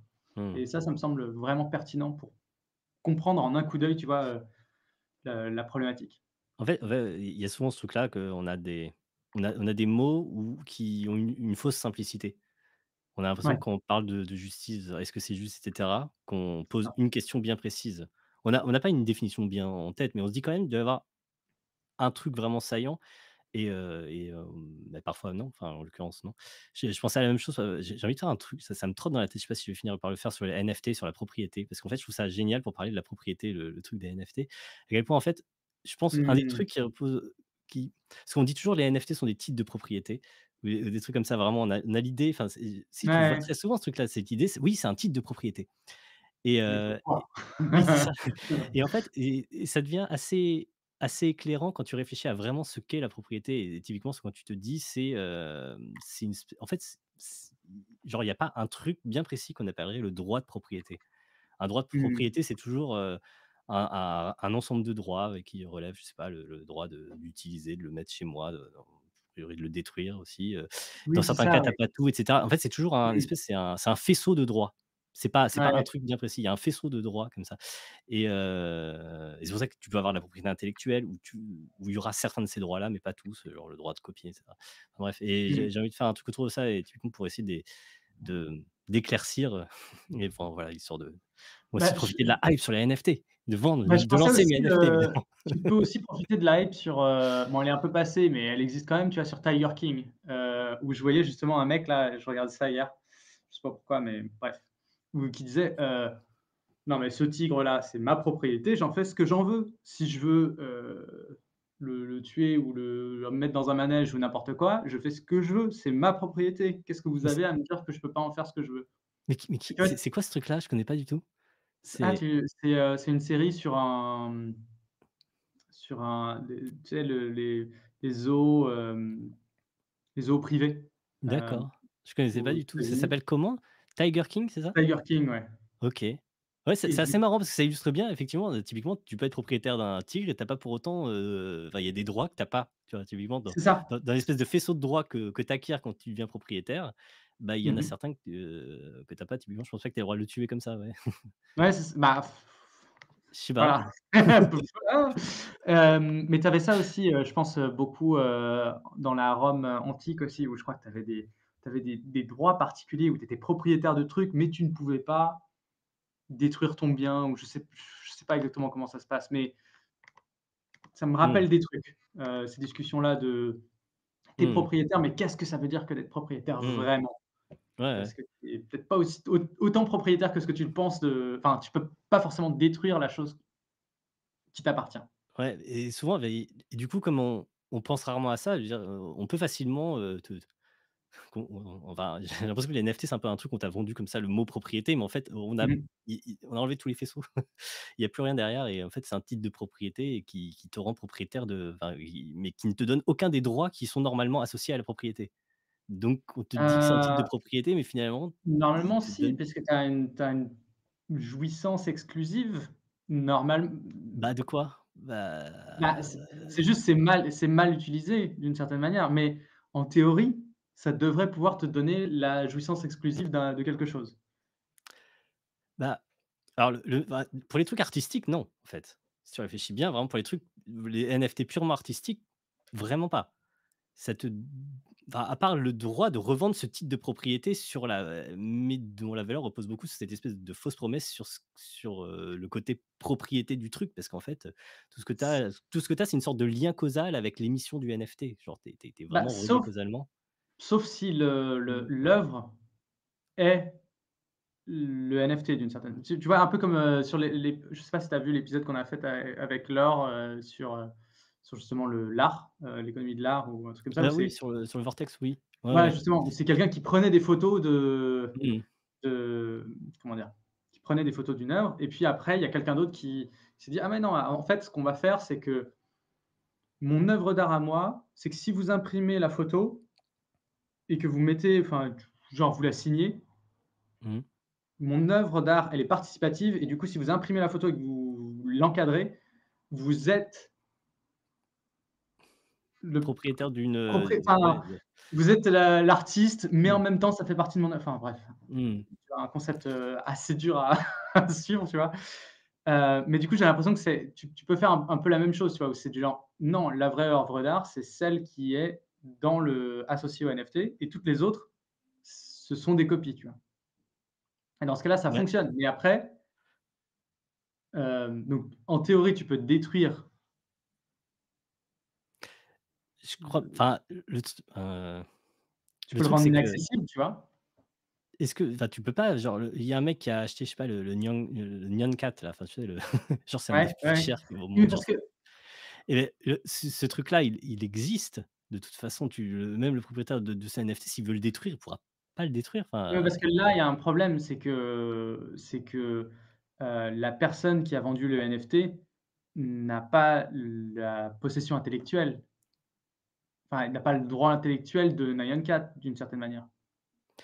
bah, Tu vois? oui, probablement pas, oui, parce que Ah non, c'est mais toujours du coup, passé comme ça. elle Mais a vendu du vent. Enfin, je veux dire, là, c'est vraiment vendre du vent, d'une certaine manière. C'est même disons une photo de singe en question, enfin, en fin de compte, tout ce que tu as, c'est un espèce de, fichier JPEG. N'importe qui a le même fichier JPEG au bit près. oui, oui, Donc, oui, en fait, le truc qui est unique, c'est vraiment l'espèce de lien causal, qui est certifié par le fait que tu es dans la blockchain à cet endroit-là, mais c'est purement ce lien causal-là. Alors, il y a un autre argument, sauf sinon c'est de dire, parfois il y a des NFT qui sont utiles, genre je dis c'est un peu comme des serrures quoi, qui peuvent servir à ouvrir mmh, un truc ailleurs. Et là, il y a un autre argument qui me paraissait intéressant, c'était de dire, mais en fait, enfin, typiquement, je sais pas, ça peut être un skin pour un jeu vidéo ou une image de profil qui apparaîtrait de façon un peu spéciale, sur Twitter, par exemple. Et le truc, c'est que en gros, donc on pourrait dire, ouais, effectivement, tu as une sorte de clé qui est unique et qui t'ouvre un service qui est, bah, en fait, c'est ça le truc, c'est qu'en fait, le côté unique du service, il dépend entièrement de celui qui fournit le service. Donc tu as envie de dire: «Ouais, OK, la clé, elle est unique, elle est décentralisée». Le problème, c'est que tout ce que cette clé peut ouvrir, elle sera toujours enfin, il y a rien qui te garantit, ça va être sur des trucs parce que c'est l'autre argument des NFT, c'est de dire: «C'est vachement mieux parce que c'est décentralisé». Genre, ouais, j'ai un ticket de concert, il est décentralisé parce que c'est un NFT. Mais le problème, c'est qu'en fait, c'est une sorte de clé qui te permet d'ouvrir, la porte du concert, de pouvoir rentrer dans le concert. Mais en fait, le côté tout ce qui est, serrure, justement, tout ce que cette clé permet d'ouvrir, bah, ça, c'est pas décentralisé et en fin de compte, oui, non, mais heu, c'est pour ça, le c'est côté, la même ouais. problématique que les cryptomonnaies. Enfin, pour Mmh. moi, c'est en fait, on en revient un peu au même sujet. Ma principale, critique sur les cryptomonnaies, c'est que ça a été inventé par des gens qui n'ont pas lu la littérature sur la question. Tu vois? C'est du genre où ils n'ont pas pris les ils n'ont pas cherché à comment dire? À s'engager, tu vois? Avec toute l'histoire des monnaies, tu vois? Ils sont Mmh. arrivés, ils ont posé leur truc et ils ont dit: «Bon, bah, voilà, ça c'est mon truc» et c'est pour ça que malgré tout, c'est pas c'est un succès d'une certaine manière, mais ça ressemble pas du tout à une monnaie pour l'instant, donc pas vraiment une monnaie et ça enfin, pour le bitcoin, en tout cas, ça le deviendra probablement jamais, quoi. Enfin, Mmh. ça Au ça sens où, tu pourras enfin, qu'est-ce qui compterait comme une monnaie, du coup? Moi, je suis plutôt d'accord, hein, mais juste ça m'intéresse d'avoir l'avis d'un mais quelqu'un c'est qui juste est plus qu'il y a versé eu en économie. beaucoup il y a eu beaucoup enfin, l'histoire de la monnaie, c'est Mmh. pas aujourd'hui, tu vois? Il y a eu des milliers d'années de gens qui se sont rendus compte qu'il y a plein de trucs qui marchaient pas pour des raisons politiques, pour des raisons que: «Ah zut, en fait, notre modèle économique ne marchait pas, du coup, on s'est fait envahir parce qu'on n'arrivait pas à payer notre armée» et tu vois? De truc en truc, enfin, d'événement en événement, tu construis quelque chose qui fonctionne pour la société dans laquelle tu vis. Mmh. Et du coup, bah, tu vois, tu avais des gros problèmes, dans enfin, tu vois, une économie mondialisée, c'est un nouveau truc, tu vois? Ça change comment les choses évoluent et du coup, tu construis des blocs par-dessus et puis tu «Ah bah non, en fait, ça marche pas». Tu essaies de mettre que ta monnaie, elle est basée sur des métaux précieux. À un moment, Mmh. c'était le truc qui fonctionnait. Pendant un moment, la monnaie, c'était sur des trucs précieux, mais c'était aussi, lié à une religion et avec, heu, une armée, tu vois? Enfin, tout était, très, enfin, parce que ça a commencé, ça les 1ères banques d'une certaine manière, c'était aussi c'était des temples, c'était des Oui, ça me rappelle un vague truc sur, c'est parce que c'était genre, il y avait un grand réseau de templiers à travers, plus ou moins toute l'Europe et ah, c'était même avant avant les mmh. templiers, c'est là, je te parle vraiment de il y a 3000 enfin plus de 3000 ans, tu vois? Enfin, c'est OK. vraiment bah, les premiers écrits, tu vois, heu, c'est des trucs de dette, de Mmh machin mh. comme ça et puis généralement au centre de ces communautés-là, au centre de ces sociétés, c'était un c'était une caste de dirigeants qui contrôlaient la religion, qui contrôlaient l'armée, qui enfin, tu vois, tu avais un espèce de contrôle, de la société et c'est eux qui avaient le pouvoir de la monnaie aussi. Mmh. Donc tout était un peu lié et puis après, tu as eu plein d'évolutions. À un moment, tu avais, aux États-Unis, j'ai fait un épisode, là-dessus aussi, tu avais des banques privées qui avaient leur propre monnaie. Mmh. Chaque banque, chaque ville avait sa monnaie Donc, D'accord. tu prenais ta petite monnaie de tes dollars de New York, tu, Oui. tu prenais ta calèche, tu conduisais pendant 2 heures et là, tu avais quelqu'un qui disait: «Ah bah oui, mais non, vos dollars de New York, ils valent pas grand-chose», tu vois? Enfin, Mais c'était ou quelle du moins, ils époque ça? valent moins. C'est Bah, c'était, tu vois, le Far West, là, c'est ah ouais. pour ça qu'on dit le Far West. C'est Ah, c'est c'était marrant. vraiment le moment, c'est un truc de fou, hein. C'est C'est vraiment un truc de fou. tu m'apprends des tu as un épisode en préparation dessus ou Non, ça, c'est c'est un c'est truc que vraiment fou? j'ai déjà un peu bossé dessus, mais pas Mmh, très long. Faudrait que je refasse un truc. Mais du coup, ce mmh, qui est vraiment intéressant avec ça, c'est que tu arrives dans le truc à 2 heures et ils disent: «Ah bah non, parce que votre dollar, je vois bien qu'il vaut 2 dans la banque de New York et tu peux l'échanger contre quelque chose à New York, mais là, tu es pas à New York mmh, et moi, ça me coûte d'aller à New York pour, tu vois? mmh, Je suis pas sûr de pouvoir rééchanger ce billet pour un truc qui m'est utile. Donc du mmh. coup, je vais te l'échanger contre 1,5 $ Ouais, tu de fais chez moi». payer le risque de C'est ça. voilà. Mmh, Et sauf que plus tu vas loin de New York, mmh, plus tu perds de la plus tu perds de la thune mmh, jusqu'au moment où tu arrives, je sais pas moi, au Colorado ou un truc comme ça et là tu es trop loin et ils te disent: «Bah non, je prends pas votre monnaie de New York». Par contre, si vous avez échangé du truc en Pennsylvanie avant, enfin et tu mmh. arrives avec des ils avaient des livres gros comme ça, tu vois, de Ah taux ouais. de change qui changeaient tout le temps parce que tu as des banques qui disparaissaient. Enfin, Mmh, c'est un truc de folie, quoi. Et tout ça pour dire qu'il y a toute une histoire de la monnaie qui est très longue, qui est fascinante aussi, mais qui explique pourquoi il y a des choses qui existent, pourquoi il y a des banques centrales, pourquoi elles fonctionnent de cette manière-là. Et certainement qu'il peut y avoir des révolutions, mais comme je disais, il n'y a pas de révolution sans crise. Et aujourd'hui, c'est pas évident de voir en quoi le Bitcoin répond, à quelle crise mmh. le Bitcoin répond. Parce que là, pour l'instant, c'est surtout, ah putain, c'est vrai que Bah, ça ça consomme, ça sécuriser un consomme truc beaucoup puis par de surtout, l'énergie. au-delà du côté énergie, c'est juste, bah, ça ne contribue à rien. Bah, C'est ça répond pas au problème actuel, donc c'est ça la difficulté. Enfin, ça répond à un problème actuel qui est d'outrepasser le contrôle gouvernemental que peuvent avoir les transactions, avec le problème que, vu que c'est pas une bonne monnaie, ça ne permet pas d'acheter des trucs et donc du coup, tu es obligé de retrouver le contrôle gouvernemental dessus. Enfin, mmh. compliqué, quoi. Ouais, ouais. Enfin, ça permet d'acheter des NFT. Ça Bah, permet un des d'acheter arguments, voilà. alors j'ai pas regardé beaucoup de trucs, mais un des une des parce qu'il y a beaucoup quand même de crypto-enthousiastes et on peut supposer qu'une des raisons pour lesquelles, il y avait cet enthousiasme pour les NFT, c'est que c'était enfin une espèce de marché Mmh mh. pour les crypto-monnaies. Parce que les NFT, tu les achètes qu'avec ça, donc ça crée tout à coup, enfin une sorte d'utilité à cette monnaie. Tu dis Ça. si parce qu'en gros, si tu commences à faire admettre aux gens que les NFT, c'est quelque chose, vraiment, on sera très content d'en avoir dans nos jeux vidéo ou genre une sorte de truc. Tout à coup, Mmh ça mh. rend Ouais. l'acceptabilité des crypto-monnaies de façon plus générale, bah, beaucoup plus facile parce que tu dis: «Bah oui, c'est bien pratique d'avoir de l'Ethereum parce que ça me permet d'acheter des NFT pour mon jeu dans voilà, pour je sais pas, pour être beau dans Fortnite». Mmh. J'en sais rien, je joue pas à Fortnite, j'ai des rêves de vieux, j'ai peur. Est-ce que ça fait vieux de parler de Fortnite ou on y joue encore? Je ne sais pas. Non, en tout cas, je pense que c'est une bonne, de questionner le sujet de la propriété comme ça. Ça me Mmh. semble être vraiment pertinent comme, enfin, ouais, je pense qu'il y a vraiment un truc parce que, ouais, c'est au centre de nos sociétés et on le questionne pas forcément assez justement de qu'est-ce que c'est qu'être propriétaire d'un truc? Qu'est-ce que c'est enfin, tu justement avec le NFT, c'est des questions que pose l'art beaucoup et que pose le numérique et que enfin, je sais Mmh. pas, je pense que ça va être un bon Je sujet sais pas si je le effectivement. ferai, c'est un truc qui me trotte dans la tête. Mais les trucs qui me trottent dans la tête, de temps en temps, je les fais donc on sait Oui, jamais. c'est possible quoi. Plus que ceux qui te trottent pas jamais dans la Voilà, tête, tu vois? c'est ça, C'est ouais. mmh. C'est la guerre de sécession qui a unifié le dollar dit Jakara, durant la même période, 1793-1861. 1600 banques privées environ sont autorisées à émettre leurs propres billets par des chartes d'État. Plus de 7000 Ouais variétés de billets sont donc en circulation. Waouh! Ah ouais, et putain. donc tu as des billets qui sont magnifiques, hein. Tu as des billets Ouais. de partout, enfin, tu as avec des cow-boys, tu en as avec enfin, tout le monde peut il y en a, ils peuvent faire n'importe quoi et tu sais, tu as des directeurs de banque qui sont bizarres comme tout le monde, tu vois?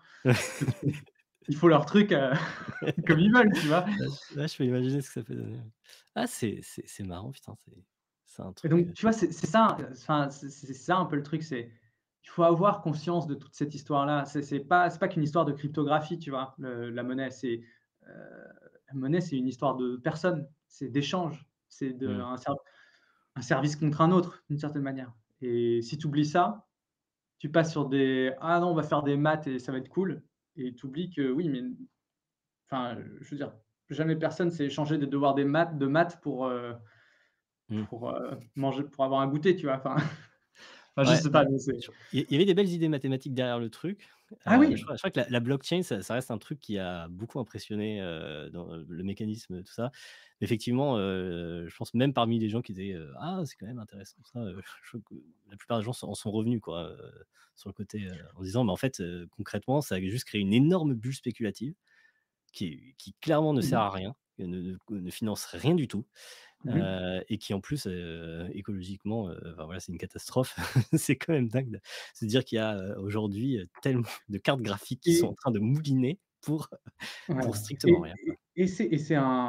c'est aussi maintenant un risque quand même parce que tu as quand même beaucoup de gens qui ont Ouais, en plus, c'est vrai que de oui, ça l'actif crée un risque là-dedans. d'instabilité, parce qu'à un moment donné, ça pourrait s'écrouler et d'un coup, c'est Voilà, c'est pas encore, dramatique parce que je pense qu'il y a quand même pas mal de gens qui n'ont pas enfin, tu vois, c'est pas comme un choc immobilier, tu vois? oui, Heu, effectivement, a priori, où tu pas dans ça ton représente quand même tu habites pas dans tu habites tu pas pas dans dans ton ton, NFT. crypto wallet.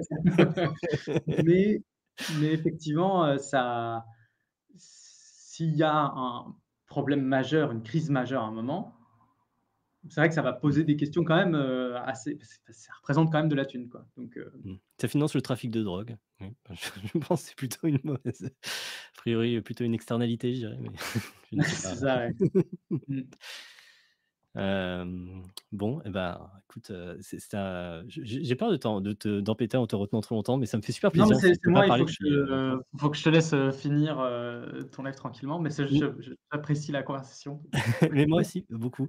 Je fais rarement des lives très longs de toute façon parce que je suis vite fatigué. D'accord. Moi, si Beh, ça me va, moi je veux bien qu'on s'arrête là et puis, ça marche, ça très me fait bien. vraiment super plaisir. On s'était pas, reparlé depuis le Vortex, je pense à peu Non, près? effectivement, Ouais. ouais. Ah si, on s'était vu après à Montpellier un peu, une fois. J'étais malade. Oui, oui, oui, Ouais. effectivement, ouais. Mais après à l'occasion, nous on va f enfin moi je refais des lives aussi, Ah faudrait qu'on bah, fasse, dis-moi avec tu sais, plaisir, ça me fera grand plaisir de passer.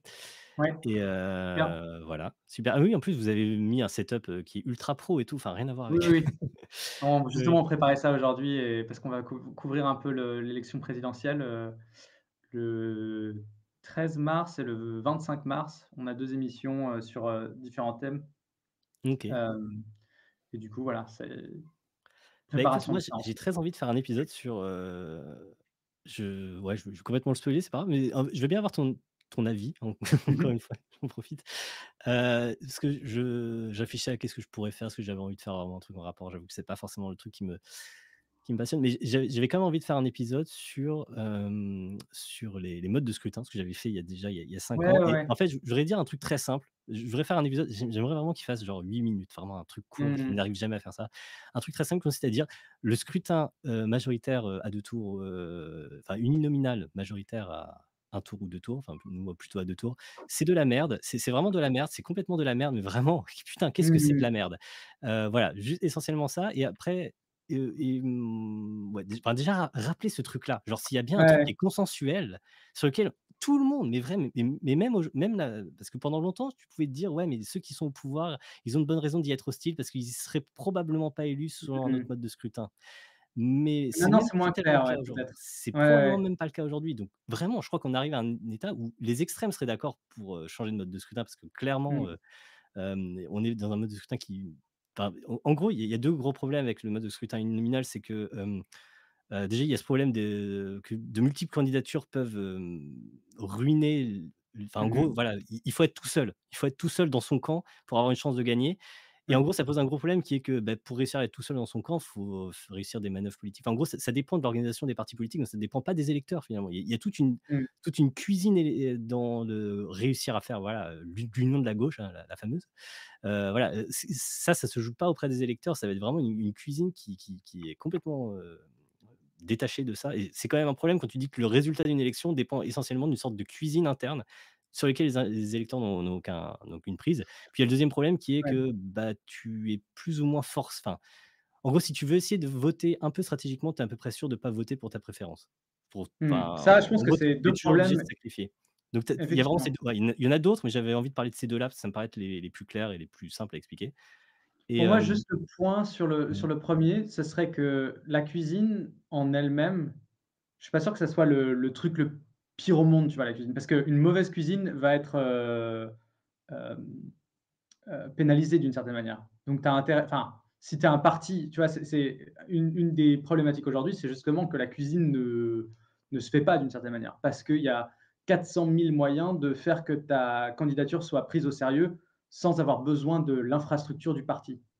C'est avant, si tu avais pas 400 000, enfin, si tu avais pas, plein de couleurs d'affiches qui allaient dire, «Non, mais mon candidat, il est bien», tu mmh, existais pas. Alors ouais. qu'aujourd'hui, il suffit d'avoir une émission, enfin, journalière sur un truc et tu existes, tu vois? Enfin, Ouais, mais tu c'est vraiment le problème, c'est que tu peux te faire gâcher tes chances par la présence d'un autre candidat, d'autres candidats voisins et c'est vraiment ce côté-là qui est, je enfin je suis c'est très clairement une mauvaise propriété. Je sais pas pourquoi on s'en satisfait, ça alors qu'on connaît tellement d'autres façons de mmh. voter qui fonctionnent enfin ouais, je sais pas, tu vois pas le Pour moi, c'est juste je comprends bien, mais mmh. c'est juste un truc qui me semble intéressant, c'est de voir que c'est une évolution plus ou moins récente, ce truc-là, tu vois? Oui, C'est enfin, pour oui moi, c'est d'accord. vraiment Ah un oui, je truc comprends parce logique, qu'au sens tu vois? pendant très longtemps, les partis, tenaient enfin, s'organiser suffisamment bien pour que ce soit assez simple d'avoir Ils les avaient pas 2 le candidats choix. du second tour, quoi. On savait déjà, Voilà, 6 c'est mois ça, avant ils avaient l'élection pas qui le seraient les 2. choix. Ouais. Parce que sinon, comment est-ce que tu fais pour que, Mmh.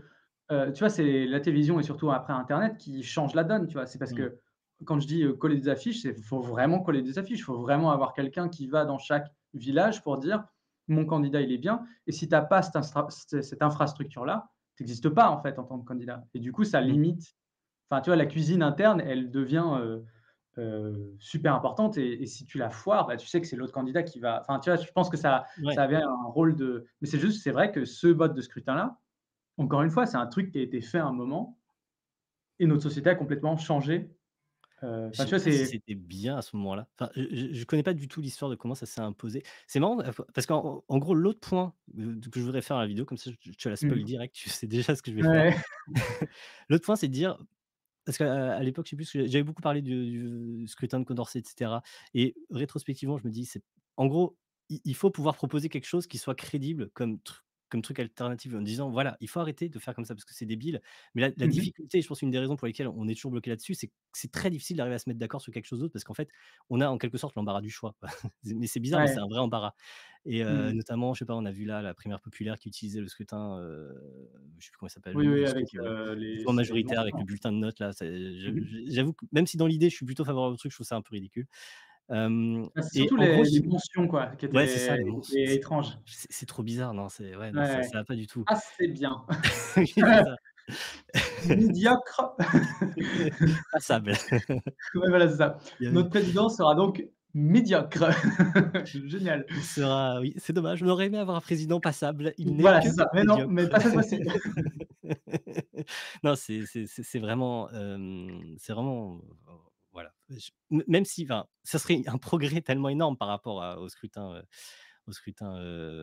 uninominal majoritaire. Mais j'avais envie souligner un truc, c'est-à-dire, en fait, il y a je pense, vraiment, si je devais, s défendre un truc là-dessus, en fait, je proposais un truc très simple, c'est de dire, hem celui qui est élu, c'est celui qui a le plus de soutien et les gens peuvent voter pour qui ils veulent. Enfin, en gros, ils peuvent apporter leur soutien Ouais, à qui ils veulent.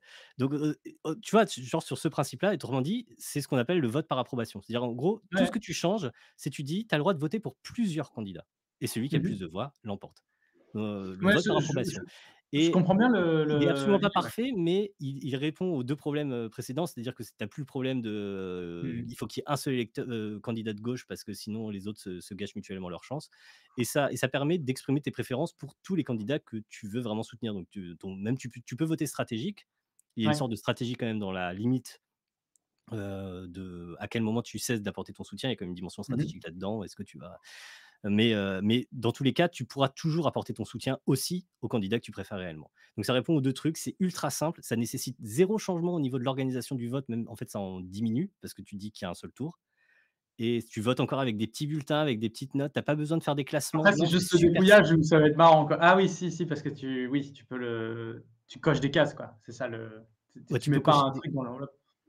Si Parce tu que veux mettre un sinon, seul ça veut truc dire dans l'enveloppe, tu peux cocher des cases, mais sinon tu gardes les bulletins. Tu juste as le droit d'en mettre ouais, plusieurs dans l'enveloppe. C'est pas grave et tu mmh, comptes les bulletins je de la même vois. façon et je trouve ça intéressant cette idée en fait, tu changes une micro règle qui est de dire tu as pas, Ouais.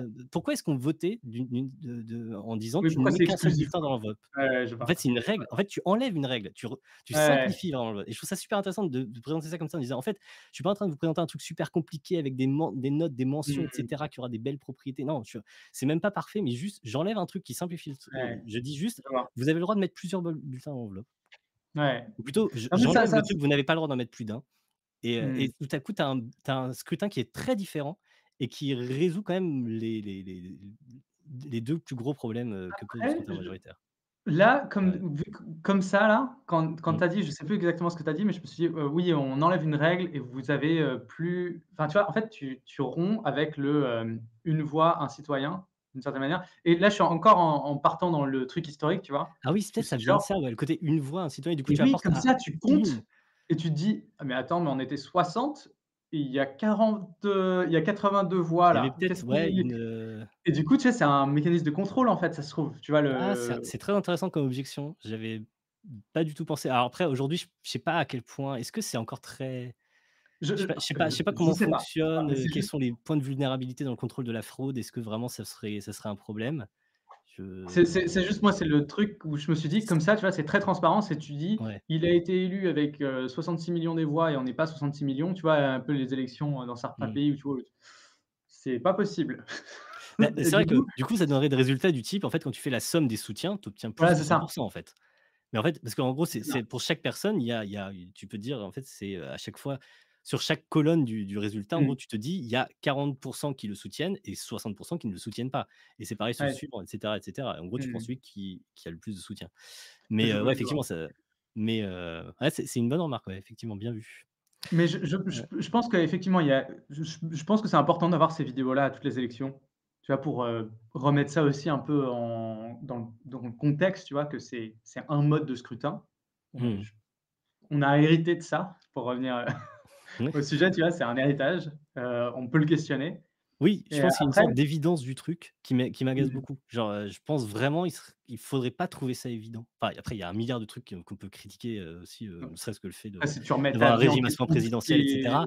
Mais disons au moins ce truc-là de dire: «Mais c'est vraiment de la merde comme scrutin, c'est pas possible, mmh, ça nous fout dans la merde, ça fait que pendant des mois et des mois, tu n'entends parler que de l'union de la gauche» et effectivement c'est un ouais. enjeu mais parce que c'est un enjeu hyper important Oui, enfin, oui, c'est ça. après on a A l'impression quand même que après c'est un peu après moi foutu mais le seul truc que je pense qui pourrait être intéressant dans cet épisode, c'est juste de comprendre pour toi, je sais pas si ça vaut le coup dans l'épisode, tu vois? Mais de s'intéresser à l'histoire de ça, tu vois? Justement, mmh, j'avoue que j'avais pas creusé le truc pourquoi ça. est-ce qu'on est arrivé à ce truc-là et pourquoi est-ce que c'est pas autre chose enfin,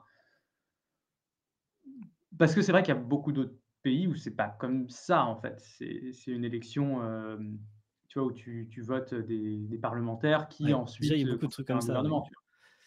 Et effectivement. c'est vrai que mais peut-être que c'est parce que, la Révolution française est arrivée un peu tôt et que du coup, ah, on tu fais n'importe Mmh. quoi et Après, il y voilà. avait énormément de réflexions sur les modes de scrutin, justement pendant la Révolution française, hein, Mais Condorcet c'est s'est vrai fait cette qu'il y a période-là, il y a eu plusieurs modes de scrutin aussi en France après, quoi, donc donc c'est vrai que ça compte pas forcément. Mais en tout cas, moi, c'est le seul point, ça serait, ouais, de regarder un peu l'histoire. Je pense que ça peut être, un bon point pour, heu, pour arriver à une critique, bah, incisive. merci pour ces Mais conseils. je suis à fond pour enfin, je suis à fond pour et il y a Et 5 toi ans, il et y en avait justement, déjà toi, une, dans tes émissions politiques, tu sais un peu de quoi tu vas parler? Est-ce que oui, mais c'est pas du tout du scrutin. Moi, c'est vraiment d'avoir une personne académique ou chercheuse, chercheur, de parler d'un thème. Donc ça va être, politique économique, globale, tu vois? Un peu d'héritage, un peu de production, un peu de enfin, tu vois? Ces trucs-là. Une partie, politique migratoire, une partie, transition énergétique et une partie aménagement du territoire, mobilité et enfin, tu vois? Urbanisme et toutes ces questions-là. Donc c'est pour ça, c'est OK. là qu'on revient justement à l'immobilier Mmh. et OK. donc chacun de ces thèmes, 1 heure et demie à peu près avec, un invité et un journaliste et ça devrait permettre de creuser pas mal les sujets et de sortir des épisodes après sur sur ces Mmh. sujets-là. Donc OK, voilà. et ça va commencer quand? Normalement, le premier épisode est le premier live est le 13 et du coup, Mmh. après, on sort un petit épisode, avec, tu vois, on fait un condensé du live que tourné en épisode. Mmh. On sort ça et hop, un autre live le 25 et on ressort, 1 ou 2 épisodes, ensuite. Enfin, tu vois, Waouh! le but, c'est vraiment de faire des petits thèmes et des voilà, je pense que ça va être intéressant. Après, ça va pas être, la l'émission politique, de C'est pas le l'année, nouveau tu vois? Backseat? Non, c'est pas du tout le nouveau Backseat, c'est vraiment juste d'essayer de proposer de profiter du truc électoral pour se dire: «Ah, quels sont les sujets?» Enfin, tu vois? De se préparer à ce qui arrive pour les 5 Mmh. premières prochaines années, tu vois? On va forcément parler de ça. C'est Ouais, effectivement. forcément parler, tu vois? C'est une enfin, je suis toujours, j'étais un peu blasé là, au départ de me dire: «Est-ce que je vais faire un truc autour de l'élection présidentielle?» et en même temps, tu dis: «C'est quand même une occasion». C'est C'est un ça? moment où les gens sont intéressés, Mmh mh. on peut les intéresser à des trucs auxquels on ne nous intéresserait pas le reste de l'année, en fait. Enfin, le reste du temps, enfin, en tout cas, C'est plus ça, de gens, quoi, et donc c'est quand même un peu c'est une, ça. Donc c'est un bon mmh. enfin moi je trouve que c'est intéressant d'utiliser ça comme un prétexte aussi Mmh. pour ne pour être moins dans le: «Ah, il a dit ça et puis elle a dit ça et puis machin» et pour être vraiment dans peu importe qui est élu, ces sujets-là Mmh. vont être évoqués et voilà sur quoi vous pouvez partir pour savoir de quoi ça va parler, mais pas juste en mode, savoir de quoi ça va parler, un petit peu quoi, mais vraiment pour comprendre la complexité du sujet et Mmh. la transition énergétique, qu'est-ce que c'est en France? Et tu vois, là, c'est, avec toutes les discussions enfin, discussions et la guerre en Ukraine et ce qui se passe, tu vois, Mmh. il y a des sujets de transition énergétique et on en aurait parlé. Oui. Là, l'actualité Mmh. rattrape le truc, tu vois, mais c'était forcément un sujet qui allait arriver. Enfin, il y avait une discussion sur, la transition énergétique et sur, la dépendance, Mmh. pétrolière et aux hydrocarbures, tu vois? Là, c'est l'Ukraine qui déclenche ce Mmh. ce ce truc-là. Mais il y aurait eu autre chose qui l'aurait déclenché dans les 5 ans. Enfin, c'est Mmh. sûr, quoi. Ouais, et ben, écoute, en tout cas, ouais, donc tu fais un live et derrière tu fais un épisode. Je me disais que ça va être beaucoup de boulot si tu veux tout faire 4 trucs avant l'élection ou, Après, je vais avoir un peu d'aide et normalement, on va en faire 3. et ben, Voilà, OK, parce qu'il y en a j'avais un qui compris est 4, un qui est tu vois? déjà fait. Ah, OK. Bah, Voilà. écoute, ça super. En tout cas, ouais, ça me c'est vrai que c'est une, super idée. C'est vrai, quand j'y pense, je me dis parfois que je fais pas assez de trucs qui tournent autour de sujets politiques. C'est vrai que c'est un peu l'occasion les périodes présidentielles, et en même temps, moi, je trouve ça toujours compliqué, surtout quand tu fais de la philo, je trouve que c'est particulièrement difficile.